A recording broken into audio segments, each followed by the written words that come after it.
23 June 2018 Thailand में wild boars junior football team हर रोज की तरह प्रैक्टिस कर रही होती है। सभी की उम्र करीब 11 से 16 के बीच थी और उस दिन इनमें से एक बच्चे का बर्थडे भी था।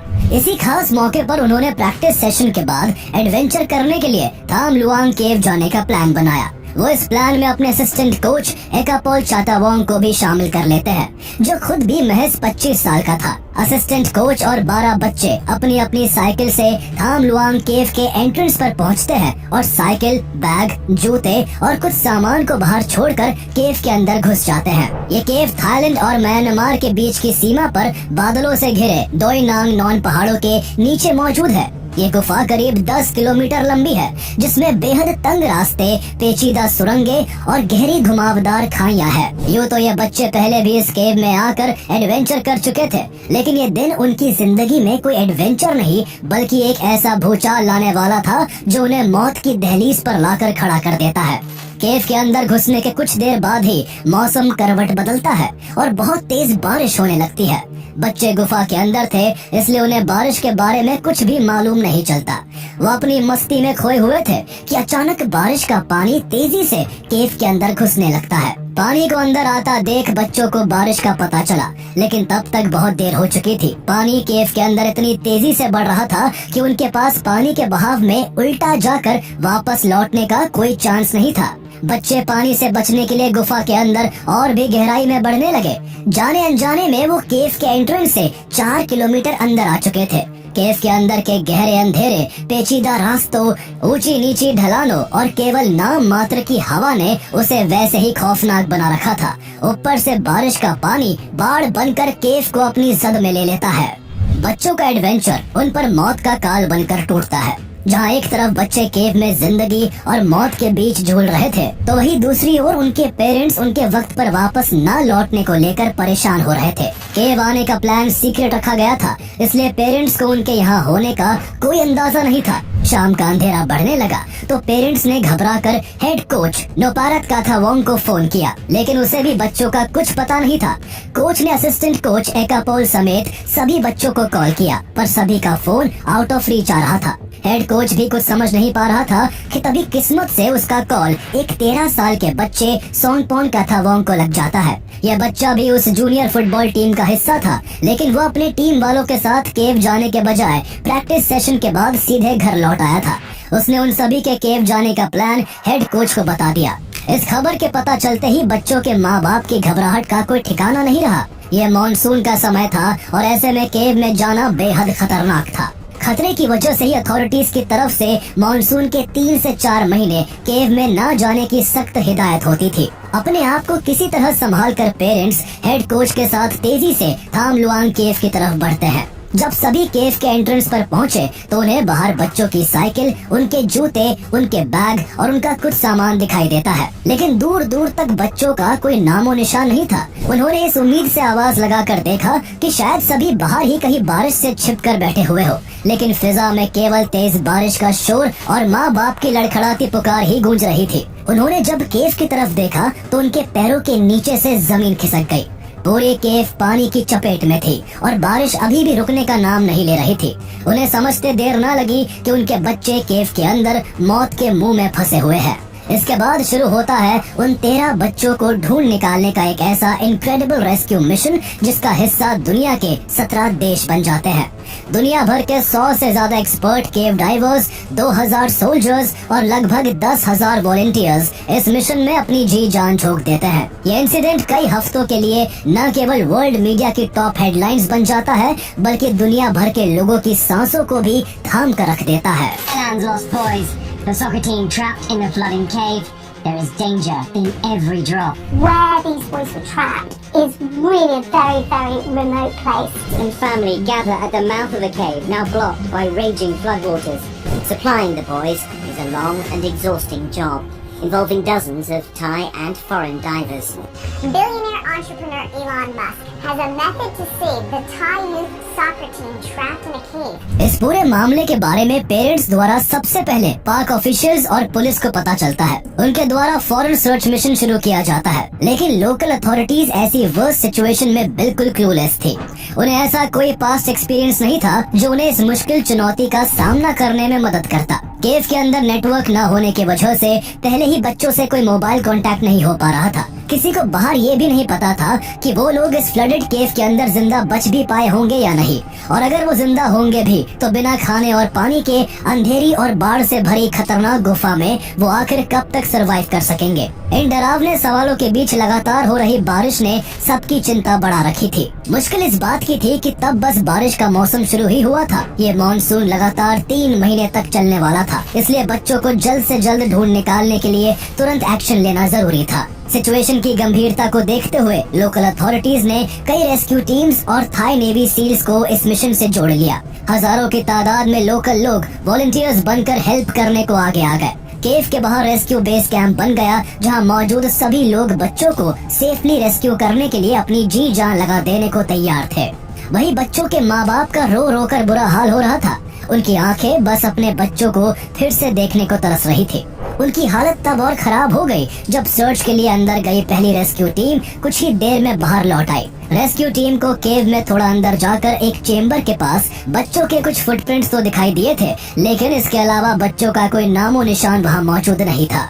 इससे ये अंदाजा लगाया गया कि बच्चे किसी सुरंग में होकर केव के अंदर गहराई में गए होंगे, लेकिन कितना दूर इसका किसी के पास कोई जवाब नहीं था। बारिश के बढ़ते पानी ने डाइवर्स का अंदर घुसना बेहद मुश्किल कर दिया था। उन्हें तैरते हुए केव के अंधेरे और मटमैले पानी में अपने हाथ तक दिखाई नहीं दे रहे थे। उनके सामने गुफा में एक पॉइंट ऐसा भी आया जहां पानी गुफा की छत से टकरा रहा था। थाई नेवी डाइवर्स को इतने नैरो स्पेस में डाइव करने का कोई तजुर्बा नहीं था, क्योंकि उन्हें सिर्फ ओपन सीज में ट्रेन किया जाता है। इसलिए वो फ्लडेड केव में और आगे नहीं बढ़ सके और उन्हें कुछ ही दूरी से वापस लौटना पड़ा। केव में बढ़ता पानी सबसे बड़ी समस्या बन गया था, इसलिए पानी कम करने के लिए इंजीनियर्स द्वारा पंप्स और पाइप्स के थ्रू लगातार 10,000 लीटर पर आवर से पानी निकाला जाने लगा। लेकिन जितना पानी पंप्स के थ्रू निकलता, उससे ज्यादा पानी बारिश की वजह से पहाड़ और आसपास के इलाकों से होता हुआ केव के अंदर घुस जाता। हजारों वॉलंटियर्स और नेवी सील्स की मदद से केव के अंदर घुसते हुए पानी को कई जगह से ब्लॉक किया गया, लेकिन तब भी बारिश का पानी कहीं न कहीं से बहकर केव में जाता ही रहा। एंट्रेंस से घुसना मुश्किल हो रहा था, इसलिए कई हेलीकॉप्टर्स पहाड़ के ऊपर से केव में घुसने के एंट्री पॉइंट्स तलाशने लगे। पहाड़ में ड्रिल करके उसके अंदर ड्रोन भेजकर बच्चों की लोकेशन का पता करने की कोशिश भी की गई, लेकिन कोई भी कोशिश कामयाब ना हो सकी। केव की मुश्किल बनावट और बढ़ती बारिश सबके सामने एक बहुत बड़ा चैलेंज बनी हुई थी, जिसके आगे रेस्क्यू टीम का हर एक प्लान चौपट हो रहा था। इस सिचुएशन में उस दौरान जो एक अच्छी चीज थी वो ये थी कि वहाँ वर्नॉन अनसवर्थ नाम के एक ब्रिटिश केवर मौजूद थे, जिन्हें केव डाइव का 40 साल का एक्सपीरियंस था। वो कुछ सालों से थाईलैंड में ही रह रहे थे और उन्होंने कई बार इस केव को एक्सप्लोर भी किया था। इसलिए इस इंसिडेंट के बारे में जब उन्हें पता चला तो उन्होंने खुद केव के अंदर जाने का फैसला किया। वो अंदर गए, लेकिन ज्यादा दूर नहीं जा सके। केव का पेचीदा टेढ़ा मेढ़ा रास्ता और बाढ़ की शक्ल ले चुके बारिश के पानी ने उनका भी अंदर जाना मुश्किल कर दिया था। वर्नॉन समझ चुके थे कि ये मिशन बेहद खतरनाक है। इस ट्रिकी सिचुएशन के लिए एक्सपर्ट केव डाइवर्स का होना बहुत जरूरी था, इसलिए उन्होंने इस लगभग नामुमकिन काम के लिए थाई गवर्नमेंट को एडवाइस किया कि जल्द से जल्द ब्रिटिश केव रेस्क्यू काउंसिल से कांटेक्ट कर एक्सपर्ट केव डाइवर्स को बुलाया जाए। अब तक बच्चों को केव के अंदर फंसे हुए पूरे 4 दिन बीत चुके थे। गुजरते वक्त के साथ बच्चों के जिंदा रहने की पॉसिबिलिटी भी कम होती जा रही थी। लोकल अथॉरिटीज और थाई नेवी सील्स द्वारा की गई हर कोशिश नाकाम हो चुकी थी। 4 दिनों के संघर्ष और बच्चों के केव में फंसने की कहानी को पूरी दुनिया दिल थाम कर देख रही थी। इंटरनेशनल मीडिया में इस खबर के आने के बाद दुनिया भर के देशों से मदद का सिलसिला शुरू हो गया। Australia, Britain, United states, China और भारत समेत 17 देशों ने इस रेस्क्यू मिशन के लिए मदद का हाथ बढ़ाया। जहां यूएस ने अपने रेस्क्यू स्पेशलिस्ट को भेजा, तो वही थाई गवर्नमेंट की रिक्वेस्ट पर ब्रिटेन, ऑस्ट्रेलिया, बेल्जियम और चाइना से एक्सपर्ट केव डाइवर्स भी मौके पर आ पहुंचे। इंडिया ने इस मिशन में सबसे मुश्किल कामों में से एक, गुफा में जमा बारिश के पानी को तेजी से हटाने के लिए टेक्निकल सपोर्ट प्रोवाइड किया। इस तरह इंटरनेशनल कोऑपरेशन से संकट के इस मुश्किल समय में उम्मीद की एक नई किरण दिखाई देने लगी। दुनिया भर से मदद मिलने के बाद रेस्क्यू ऑपरेशन में कुछ प्रोग्रेस जरूर देखने को मिली, लेकिन देखते ही देखते पूरे 8 दिन गुजर चुके थे। अभी तक बच्चों को लेकर एक भी सुराग हाथ नहीं लग सका था। इस दौरान सबसे ज्यादा दिल दहला देने वाला ख्याल ये था कि इन 8 दिनों तक बच्चे केव में जिंदा बच भी पाए होंगे या नहीं। इस डरावने सवाल के बीच भी हजारों की तादाद में जमा हुए दुनिया भर के अलग अलग एक्सपर्ट्स बच्चों को ढूंढ निकालने के लिए अपनी तरफ से हर एक मुमकिन कोशिश करने को तैयार थे। 1 जुलाई 2018 का दिन इस पूरी क्रिटिकल सिचुएशन में एक जरूरी मोड़ लेकर आता है। इंसिडेंट के इस 9वें दिन न केवल बारिश थम जाती है, बल्कि बादलों को चीरते हुए आसमान में सूरज भी निकल आता है। ये सूरज इस रेस्क्यू मिशन के लिए उम्मीद की एक बड़ी किरण लेकर आया था। जहां मौसम साफ हो चुका था, तो वही पंप्स की मदद से केव के एंट्रेंस से करीब 700 मीटर के एरिया में वाटर लेवल काफी कम कर दिया गया था। इस तरह हालातों को कुछ हद तक सुधरता देख चियांग राय के गवर्नर और इस रेस्क्यू मिशन के हेड नारोंगसक ओस्टानाकॉर्न ने सभी थाई नेवी सील डाइवर्स और ब्रिटिश केव डाइवर्स को जरूरी कदम उठाने के लिए अलर्ट कर दिया। डाइवर्स जो पहले से ही हर रोज 12 से 14 घंटे अंधेरी गुफा में काम करके एक एक कदम आगे बढ़ा रहे थे, उन्होंने अपने मिशन को और भी तेज करते हुए केव के 700 मीटर दूर के उस एरिया पर ऑपरेटिंग बेस बना लिया, जिसे चेम्बर 3 का नाम दिया गया।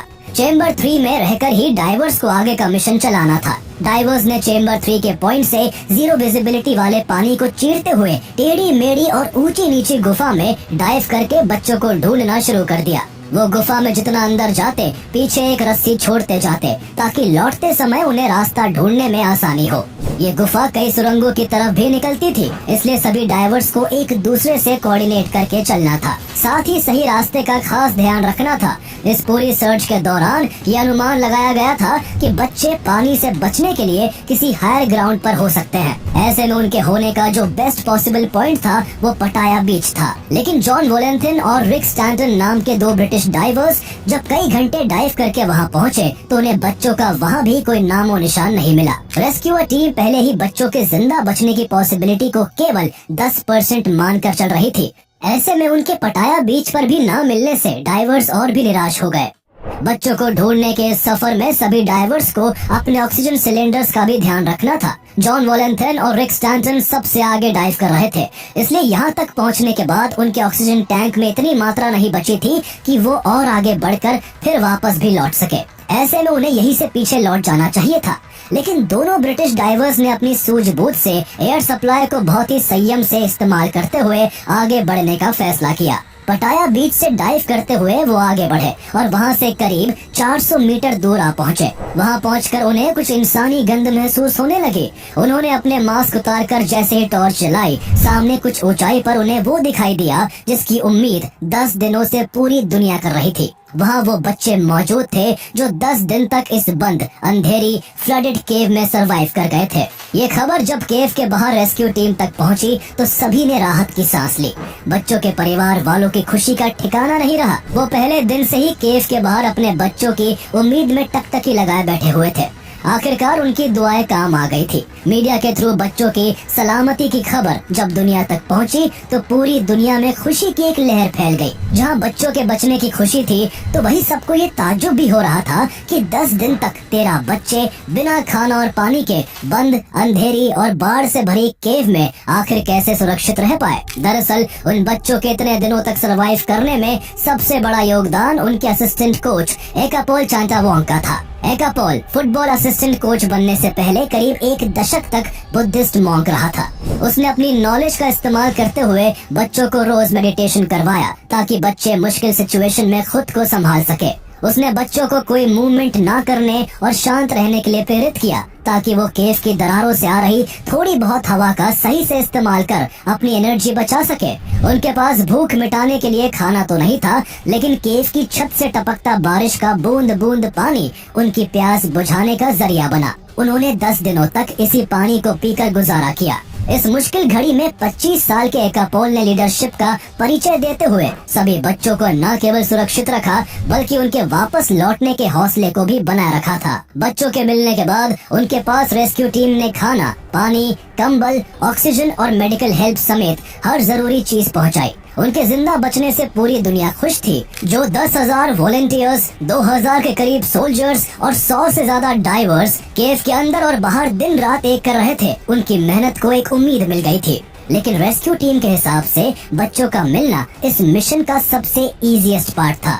उनके सामने अब सबसे बड़ा टास्क ये था कि आखिर बच्चों को केव के करीब 4 किलोमीटर अंदर से कैसे सुरक्षित बाहर निकाला जाए। इसको लेकर एक्सपर्ट्स ने प्लान्स बनाने शुरू कर दिए। सबसे पहला प्लान बना कि बच्चों को खाने और पानी के साथ अगले 6 महीनों तक केव में ही रहने दिया जाए, जब तक कि मॉनसून खत्म नहीं हो जाता। ये सोचा गया कि इस तरह जब बारिशें खत्म हो जाएंगी तो केव से पानी भी सूख जाएगा और बच्चों को आसानी से बाहर निकाल लिया जाएगा। लेकिन जब डाइवर्स ने केव के अंदर के ऑक्सीजन लेवल को मेजर किया तो वो केवल 15% था, जबकि किसी भी इंसान के जिंदा रहने के लिए एटमॉस्फेयर में नॉर्मली 21% ऑक्सीजन जरूरी होता है। 15% के ऑक्सीजन लेवल में वो 1 महीने भी सरवाइव नहीं कर सकते थे।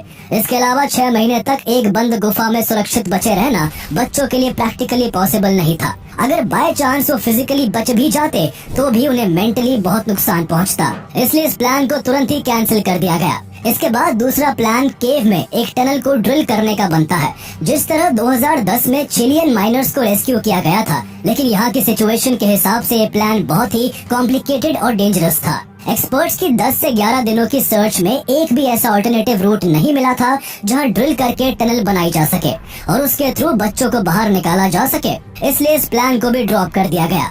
ये इंसिडेंट वर्ल्ड फेमस हो चुका था, इसलिए सोशल मीडिया पर भी इसको लेकर चर्चाएं काफी तेज थी। रेस्क्यू के लिए बहुत से लोग बहुत से तरीके सुझा रहे थे। इस दौरान एक ऑप्शन टेस्ला और स्पेसएक्स के मालिक एलॉन मस्क की तरफ से भी आया। उनकी तरफ से बच्चों के साइज की सबमरीन्स बनाने का आइडिया सुझाया गया, जिसमें रखकर उन्हें बाहर निकाला जाता। लेकिन एक्सपर्ट डाइवर्स के हिसाब से ये ऑप्शन थाम लुआंग केव की सिचुएशन के लिए नॉन प्रैक्टिकल था, इसलिए इस आइडिया को भी रिजेक्ट कर दिया गया। ऐसे में रेस्क्यू टीम के सामने अब केवल आखिरी प्लान था कि बच्चों को डाइव करा के बाहर लाया जाए। लेकिन उनमें से किसी को भी डाइविंग का कोई एक्सपीरियंस नहीं था। इसके अलावा ये कोई नॉर्मल सर्कमस्टेंस नहीं थे। बच्चों ने इतने दिन किसी तरह गुजार जरूर लिए थे, लेकिन उनकी मानसिक और शारीरिक स्थिति ऐसी नहीं बची थी कि उन्हें वहाँ तैरना सिखाया जाता और वो बाहर आ जाते। इस बाढ़ से भरी गुफा में इतनी दूर तक डाइव करने में थाई नेवी डाइवर्स को भी कड़ी चुनौतियों का सामना करना पड़ रहा था। लगातार कई दिनों तक पंप से करीब 120 मिलियन लीटर पानी निकालने के बाद भी केव के काफी हिस्से में खचाखच पानी भरा हुआ था। केव के अंदर इतने पेचीदा मोड़ थे कि कुछ जगह पर कोई हिस्सा 50 फीट गहरा था, जबकि कुछ पॉइंट्स पर निकलने के लिए केवल 2 फीट की चौड़ाई थी। इस डिफिकल्ट सिचुएशन में जहां बच्चों को निकालने के लिए एक परफेक्ट रेस्क्यू प्लान खोजा जा रहा था, तो वही हर दिन सैकड़ों नेवी डाइवर्स द्वारा उन तक खाना, पानी और ऑक्सीजन पहुंचाया जा रहा था। ऐसे ही 6 जुलाई के दिन एक former navy seal diver Saman Gunan daily routine की तरह ऑक्सीजन सिलेंडर डिलीवर करने जा रहे थे कि उसी दौरान वो ऑक्सीजन की कमी से बेहोश हो गए। उनके पास से गुजरते डाइवर ने उन्हें पानी से निकालकर कॉन्शियस करने की काफी कोशिश की, लेकिन कुछ ही देर में उनकी मौत हो गई। इस मौत ने रेस्क्यू मिशन के खतरे को सभी के सामने साफ साफ उजागर कर दिया था। सैमन एक फिट और हेल्दी एक्सपीरियंस डाइवर थे जो कई मौकों पर डाइविंग में थाईलैंड को रिप्रेजेंट कर चुके थे। उनकी मौत के बाद सभी के सामने अभी एक बड़ा सवाल खड़ा हो गया था कि जब एक एक्सपर्ट डाइवर इस चुनौती भरे सफर में अपनी जान खो सकता है, तो छोटे बच्चे उस फ्लडेड केव को कैसे पार कर सकेंगे, जिन्होंने इससे पहले कभी डाइव तक नहीं किया था। इसके बाद सभी ऑप्शंस को साइड कर ब्रिटिश डाइवर्स की टीम ने एक आखिरी रेस्क्यू प्लान थाई अथॉरिटीज के सामने रखा। इस प्लान के मुताबिक बच्चों को डाइव कराकर ही बाहर लाने का फैसला लिया गया, लेकिन ये भी तय किया गया कि इस पूरी प्रक्रिया के दौरान उन्हें बेहोश रखा जाएगा। बेहोश रखने का इसलिए सोचा गया क्योंकि फ्लडेड केव में कई घंटों तक अंडर वाटर डाइव करने के दौरान बच्चे पैनिक कर सकते थे। उनके अनस्टेबल होने से न केवल उनकी जान जा सकती थी, बल्कि उनके साथ के रेस्क्यू डाइवर्स की जिंदगी भी खतरे में पड़ सकती थी। सैमन गुनान की डेथ के बाद सबको क्लियर हो चुका था कि ये रेस्क्यू कितना डेंजरस हो सकता है। इसलिए खतरे को भांपते हुए इस प्लान को मंजूरी मिल गई और तय हुआ कि बच्चों को पूरे सफर के दौरान अनकॉन्शियस रखा जाएगा। उनके चेहरे पर फुल सील्ड ऑक्सीजन मास्क लगाकर उनके हाथों को बांध दिया जाएगा। साथ ही बच्चों के लिए खास हार्नेस बनाए गए जिनमें उनकी पीठ पर हैंडल लगे थे ताकि डाइवर्स उन्हें किसी डफल बैग की तरह बाहर ला सके। इस तरह एक ऐसा रेस्क्यू प्लान बनकर तैयार हुआ जो पूरी तरह एक्सपेरिमेंटल था। ये मिशन सफल भी होगा या नहीं, इसका किसी के पास कोई सही जवाब नहीं था। इस ट्रिकी मिशन के लिए एक ऐसे इंसान की भी जरूरत थी जो एक्सपर्ट केव डाइवर के साथ साथ एक डॉक्टर भी हो। पूरी दुनिया में ऐसे लोग इतने कम हैं कि उनकी गिनती उंगलियों पर की जा सकती है। इस रेस्क्यू के लिए ऐसे ही एक Australian cave diving expert and doctor Richard Harris से कांटेक्ट किया गया। हैरिस को ये रेस्क्यू प्लान बिल्कुल भी ठीक नहीं लगा। उनके हिसाब से इस तरह बच्चों के बचने की पॉसिबिलिटी 0 के बराबर थी। इस प्लान के खतरों के बारे में रेस्क्यू टीम भी जानती थी, लेकिन उनके पास इसके अलावा ना तो और कोई प्लान था और ना ही ज्यादा वक्त बचा था। अब तक बच्चों को केव में फंसे पूरे 15 दिन गुजर चुके थे। ऐसे में वेदर फोरकास्ट ने सभी की चिंताओं को और भी ज्यादा बढ़ा दिया। वेदर फोरकास्ट के हिसाब से 10 जुलाई के बाद थाईलैंड के इस एरिया में भारी बारिश पड़ने वाली थी। लोकल लोगों ने भी ये कंफर्म किया कि 10 जुलाई के अराउंड यहाँ हर साल भारी बारिश होती है और केव पूरी तरह से फ्लडेड हो जाती है। इन सभी बातों से रेस्क्यू टीम पर बच्चों को निकालने का भारी प्रेशर पड़ने लगा। सभी को साफ नजर आ रहा था कि अगर उन्हें 3 दिनों के अंदर नहीं निकाला गया तो वो कई महीनों तक अंदर फंसे रह सकते हैं। इसलिए सभी पहलुओं पर नजर डालते हुए 8 जुलाई को रेस्क्यू मिशन शुरू कर दिया गया, जो वर्ल्ड का most dangerous and daring rescue होने वाला था। डॉक्टर रिचर्ड हैरिस भी इस मिशन से जुड़ गए और केव के अंदर जाकर वो सभी बच्चों की एज, वेट और बॉडी कैपेबिलिटी के हिसाब से बेहोशी के इंजेक्शन तैयार करने लगे। प्लान के हिसाब से एक दिन में केवल 4 बच्चों को ही निकालना था। हर एक बच्चे के साथ एक एक्सपर्ट केव डाइवर को रखा गया। इनमें सबसे अहम भूमिका जॉन वोलैंथन, रिक स्टैंटन, जेसन मैलिंसन और क्रिस जूल नाम के 4 ब्रिटिश डाइवर्स की थी। बच्चों के बेहोश रहने की वजह से उनकी सारी रिस्पॉन्सिबिलिटी डाइवर्स के ऊपर ही थी। पूरे सफर के दौरान उन्हें न केवल बच्चों को संभालना था बल्कि एक गाइड रोप को भी फॉलो करके रखना था। केव के अंधेरे और मटमैले पानी में विजिबिलिटी बिल्कुल 0 थी, इसलिए सारा रास्ता इस रस्सी को पकड़कर तय करना था। उनके हाथ से रस्सी छूटने पर वो रास्ता भटक सकते थे और बाहर निकलने के बजाय केव में ही कहीं गुम हो सकते थे। इसके अलावा उन्हें ये भी ध्यान रखना था कि बच्चे बीच रास्ते में ही होश में आकर कहीं पैनिक न करने लगे, इसलिए उन्हें फिर से बेहोशी का इंजेक्शन देना पड़ सकता था। जहाँ इस मुश्किल सफर में हर एक बच्चे के लिए मोस्ट एक्सपीरियंस डाइवर मौजूद थे, तो वहीं बीच बीच के पॉइंट्स पर मदद के लिए अन्य एक्सपर्ट्स और सपोर्ट टीम को भी तैनात कर दिया गया। इस पूरी जर्नी को 2 हिस्सों में डिवाइड किया गया। पहले पार्ट में डाइवर्स का काम बच्चों को चेंबर 3 तक लाने का था, जो कि कई दिनों से उनका बेस बना हुआ था। इसके बाद चेंबर 3 में बच्चों का मेडिकल चेकअप करके उन्हें सपोर्ट टीम द्वारा केव से बाहर लाना था। इस तरह बहुत सारी अनिश्चितताओं के बीच 8 जुलाई के दिन पहला रेस्क्यू शुरू हुआ, जिसमें प्लान के तहत 4 बच्चों को बेहोश करके 4 डाइवर्स नियमित दूरी बनाकर आगे बढ़ने लगे। पूरी दुनिया इससे जुड़ी हर एक खबर को दिल थाम कर देख रही थी। केव के अंदर और बाहर दोनों तरफ स्ट्रेस हाई लेवल पर था। हर एक डाइवर बहुत सावधानी से गाइड रोप को पकड़कर अपने साथ के बच्चे को संभालते हुए आगे बढ़ रहा था। कुछ जगह पर स्पेस इतना कम था कि वहाँ से एक बार में केवल एक ही इंसान निकल सकता था। ऐसे नैरो स्पेस में से डाइवर्स को बहुत ही सतर्क रहकर खुद को और बच्चों को अलग अलग निकालना होता। इस दौरान उन्हें अपने ऑक्सीजन सिलेंडर्स को भी खोलना पड़ जाता। लगातार कई घंटों तक अंडर वाटर डाइव और बहुत सी मुश्किलों का सामना करते हुए एक एक करके चारों डाइवर्स 4 बच्चों के साथ चेंबर 3 तक पहुंच गए। यहाँ से मिशन का सेकंड फेज शुरू हुआ, जिसमें चारों बच्चों का मेडिकल चेकअप करके उन्हें सपोर्ट टीम ने स्ट्रेचर पर लेटाया और केव के बाहर ले आए। जब एक एक करके 4 बच्चों को बाहर लाया गया तो केव के बाहर हजारों की तादाद में मौजूद लोगों की उम्मीदें जगमगा उठी। वहाँ मौजूद बच्चों के माँ बाप की आंखों से खुशी के आंसू बहने लगे, लेकिन किसी को भी वहाँ बच्चों को देखने नहीं दिया गया। प्लान के हिसाब से केव के बाहर लाने के बाद उन्हें लेकर एक टीम फौरन हॉस्पिटल के लिए रवाना हो गई, ताकि उन्हें बेटर कंडीशन में रखा जा सके। अगले दिन 9 जुलाई को सेम प्रोसीजर फिर से दोहराया गया। 4 बच्चों को पहले चेंबर 3 तक लाया गया और फिर वहाँ से उन्हें केव के बाहर लाकर हॉस्पिटल भेज दिया गया। इस तरह 8 बच्चे सुरक्षित बचाए जा चुके थे, लेकिन अभी भी 4 बच्चों और उनके असिस्टेंट कोच को रेस्क्यू करना बाकी था। 10 जुलाई आ चुकी थी और अब इस वक्त सबसे बड़ा डर मौसम का था, जो किसी भी पल करवट बदलकर बरस सकता था। इससे पहले कि बारिश आकर इस रेस्क्यू पर पानी फेर दे, 10 जुलाई के दिन ही पांचों को निकालने का फैसला किया गया। डॉक्टर रिचर्ड हैरिस ने चारों बच्चों और उनके असिस्टेंट कोच को बेहोशी का इंजेक्शन दिया, जिसके बाद डाइवर्स एक एक को लेकर आगे बढ़ने लगे। 4 डाइवर्स उनमें से 4 को लेकर आगे बढ़ चुके थे, लेकिन अभी एक आखिरी बच्चा रह गया था, जिसको लेकर एक परेशानी खड़ी हो गई। ये बच्चा इतना छोटा था कि उसके चेहरे पर मास्क तक फिट नहीं आ रहा था। इस बच्चे को बाहर लाने की जिम्मेदारी डाइवर जेसन मैलिसन की थी, इसलिए उन्होंने उसके मास्क को कसकर बांधने की कोशिश की, लेकिन फिर भी वो उसे फिट नहीं आ सका। इसके बाद उन्होंने उसे दूसरी तरह का मास्क पहनाया, जो उसे फिट तो आ गया, लेकिन उसके साथ दिक्कत ये थी कि ये मास्क साइड से आसानी से हट सकता था। वक्त की कमी और कोई दूसरा ऑप्शन न होने के कारण जेसन मैलिसन ने इसी मास्क के साथ बच्चे को लेकर अंधेरे पानी में डाइव करते हुए आगे बढ़ना शुरू कर दिया। कई घंटों के अंडर वाटर डाइव के बाद एक एक करके डाइवर्स ने बच्चों के साथ चेंबर 3 तक पहुंचना शुरू कर दिया।